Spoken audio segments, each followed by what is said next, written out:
AIMIM अभी तक clear नहीं कर पाया है कि एक तरफ अब्दुल्ला सालिम साहब और दूसरी तरफ जो है मुर्शिद मुखिया साहब। लेकिन मुर्शिद मुखिया साहब तो काफ़ी सक्रिय दिख रहे हैं, जगह जगह नक्कर सभाएँ कर रहे हैं, लेकिन वहीं पर अब्दुल्ला सालिम साहब बिल्कुल खामोश नज़र आ रहे हैं। कैसे देखते हैं, क्या लगता है? देखें, मैं ये और मजलिस इत्तेहादुल मुस्लिमीन के नेताओं से, उनके आला कमान से ये बात पता चलेगी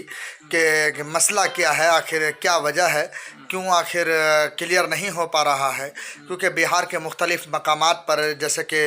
ये बहादुरगंज है, इसी तरीके से ढाका है और दीगर दो चार कैंडिडेट और जिनका अभी क्लियर हो चुका है कि उनको टिकट मिलना तय है, लेकिन जो कि हाट में अभी क्लियर नहीं हुआ है, ये उनके आला कमान बताएंगे। एक सवाल आपका ये था कि मुर्शिद मुखिया और अब्दुल्ला सालिम दोनों में यह है कि जनसभाएं मुर्शिद साहब बहुत ज़्यादा कर रहे हैं, अब्दुल्ला सालिम साहब नहीं कर रहे हैं। आखिर इसके पीछे रीज़न क्या हो सकता है? तो मैं आपको बता दूं कि बिल्कुल ही ये बात मैं समझता हूँ बेबुनियाद है, क्योंकि जहाँ पर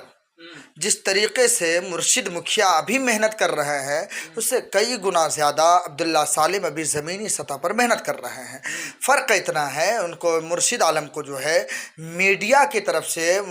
कवरिंग नहीं मिल पा रहा है। अब्दुल्ला सालिम को मुर्शिद मुखिया का फुल सपोर्ट मिल रहा है अभी मीडिया का, ख़ास तौर से वो ज़मीनी सतह का जो मीडिया है, लोकल सोशल मीडिया है, उनके तरफ से उनको मजबूती मिल रही है। लेकिन अब्दुल्ला सालिम को अभी उस किस्म की मीडिया बैकग्राउंड वाली बात और मीडिया का सपोर्ट, सोशल मीडिया का सपोर्ट अभी नहीं मिल पा रहा है, जिसकी वजह से आप ये कहने पर मजबूर हुए हैं कि अब्दुल्ला सालिम दूर दूर तक नज़र नहीं आ रहे हैं। मुर्शिद मुखिया नुक्कड़ सभाएँ कर रहे हैं, लोगों से मिल रहे हैं, लोगों से बातें कर रहे हैं, जगह जगह जा रहे हैं। तो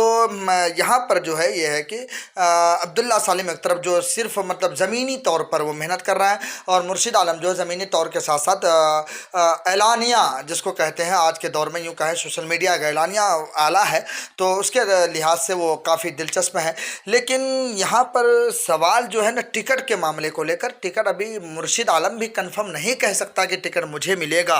और अब्दुल्ला सालिम भी ये नहीं कह सकता कि मुझे मिलेगा। क्लियर अभी बिल्कुल भी नहीं है, क्योंकि वो आला कमान का फैसला, आला कमान से मेरी बात हुई थी गुज़िश्ता दिनों अख्तर उल ईमान से, उन्होंने साफ बिल्कुल लहज़ों में यूँ कहा था कि हमारी टीम आ रही है, बिल्कुल सर्वे करेगी हमारी टीम पूरे जोकीहाट की, और जोकीहाट जिसको पसंद करेगी, जोकीहाट की जनता, हम उनको टिकट देने वाले हैं, चाहे उसमें अब्दुल्ला सालिम हो, चाहे वो मुर्शिद आलम हो। तीसरा शख्स भी हो सकता है, लेकिन तीसरे को लेकर एक सवाल भी उठता है, क्योंकि इससे पहले मुर्शिद आलम का मैं ही हूँ जो कि मैंने बात की थी मुर्शिद आलम से। मैंने पूछा था बाज़ाब्ता कि अगर आपको टिकट नहीं मिलता है तो आप क्या करेंगे, कहाँ जाएंगे, क्या 2020 वाली बगावत करेंगे, 2020 के तरीके पर चलेंगे? तो उन्होंने साफ लहजे में ये कहा था कि 2025 में अगर मुझे टिकट नहीं मिलता है, अगर मेरे अपनों को मिलता है, अपनों से मुराद यानी कि जो पार्टी के अंदर रह रहा है, पार्टी के अंदर है, पार्टी के साथ मेहनत करता है, पार्टी के साथ दिलो जान लगाता है, अगर उनको टिकट मिल जाती है तो मुझे कोई दिक्कत नहीं होगी, मुझे कोई दिक्कत नहीं, उनके लिए हम काम करेंगे, उनके लिए हम सभाएं करेंगे, उनके हम यानी कि उनके पीछे पीछे चलने के लिए तैयार हैं। एक जुमला और उन्होंने कहा था कि अगर कोई किसी दूसरे शख्स को मिलता है, एक लफ्ज़ था उनका,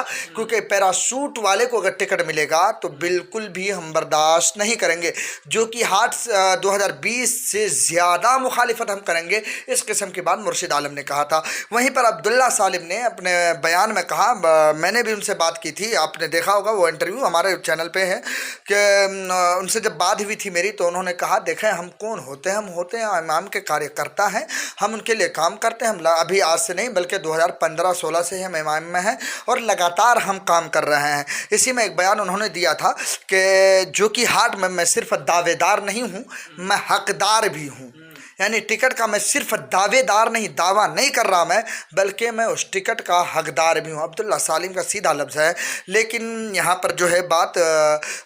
आला कमान फैसला करेंगे। अब ज़मीनी लोग क्या कहते हैं, ज़मीनी तौर पर लोग क्या कहते हैं, तो ज़मीनी तौर पर एक मैं आपको बता दूँ अभी फ़िलहाल, और मैं समझ से बताना मुनासिब नहीं है, लेकिन फिर भी बताना, क्योंकि हमारे जो लोग दर्शक हैं, देखने वाले लोग हैं, हमारे चैनल हमारे इससे मोहब्बत करने वाले लोग हैं, उनको मैं बता दूँ कि इस वक्त मौजूदा वक्त में जो है पल्ला भारी किसका है। तो अगर हम जो कि हाट से उत्तर की तरफ जाएं, पलासी प्रखंड वगैरह की तरफ जाएं, तो कुछ पंचायतों में तकरीबन जो है 4 से 5 पंचायतों में मजबूत जो है मुर्शिद आलम मजबूत दिख रहे हैं। वहीं पर जो है जब जोकीहाट से हम दक्षिण की तरफ चलते हैं, जोकीहाट से दक्षिण आप चले जाएँ सिसोनाद, इसी तरीके से थपकोल वगैरह, मटियारी पंचायत, कुरसल पंचायत, ये तमाम पंचायतों में इधर ऐसा लगता है कि अब्दुल्ला सलीम कहीं ना कहीं मजबूत हैं। लेकिन वो देखने वाली बात होगी, आला कमान का जो फैसला होगा लोग उसको कबूल करेंगे। लोग जो वहाँ पर वोट करने वाले हैं, जो वोट देंगे वो कैंडिडेट के चेहरे पर नहीं देंगे। मेरा सवाल ये भी है कि आप तो बिल्कुल ऐसा लग रहा है कि जैसे दो ही लोग हैं बस पूरे जोकीहाट में, एक मुर्शिद मुखिया साहब और एक अब्दुल्ला सलीम साहब। लेकिन मैं ये पूछना चाहता हूँ कि एमआईएम को ही फिर से दोबारा वहाँ की जनता लाने जा रही है या फिर कोई और भी कैंडिडेट होगा, कोई और भी पार्टी होगी?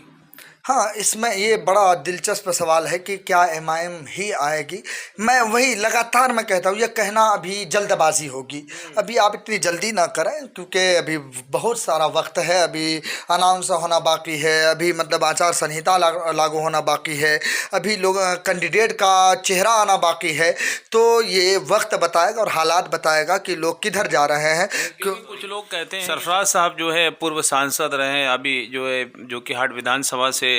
प्रत्याशी हैं, निर्दलीय ही है क्योंकि अभी तक किसी पार्टी में नहीं है, लेकिन उनका भी क्रेज बहुत ज़बरदस्त है। हाँ, ये इसको भुलाया नहीं जा सकता है। बिल्कुल सही बात आप कह रहे हैं कि जोकीहाट की जनता जो है पिछले 6-7 सालों से तकरीबन 7 सालों से तकरीबन जिस परेशानी से वो जूझ रहा है, जिस परेशानी से वो दो चार हैं, तो उन लोगों की निगाह कहीं ना कहीं सरफराज साहब की तरफ है कि जोकीहाट में जिस किस्म की रिश्वतखोरी, जिस किस्म की लाचारी, जिस किस्म की जोकीहाट के साथ बदहाली, जिस किस्म की जोकीहाट ग्राउंड के साथ नाइंसाफ़ी, जिस तरीके से जोकीहाट अंचल हो, थाना हो, रजिस्ट्रार ऑफिस हो, तमाम जगहों पर करप्शन है, इन तमाम चीज़ों को देखते हुए जो जोकीहाट की जनता कहीं ना कहीं सरफराज साहब की तरफ रुख बना रहे हैं। लेकिन मैं फिर वही कहूँगा कि 2020 में जिस तरीके से हुआ था कुछ माहौल वैसा भी बना हुआ है, लेकिन फिर बातें करना इसके ऊपर जल्दबाजी है। आने वाले वक्त में ये तय हो जाएगा कि कौन किस पर भारी होगा। या आप इंतज़ार करिए, इंशाल्लाह बहुत सारी बातें और होंगी क्योंकि इस पर और भी बहुत सारी चर्चाएं होंगी।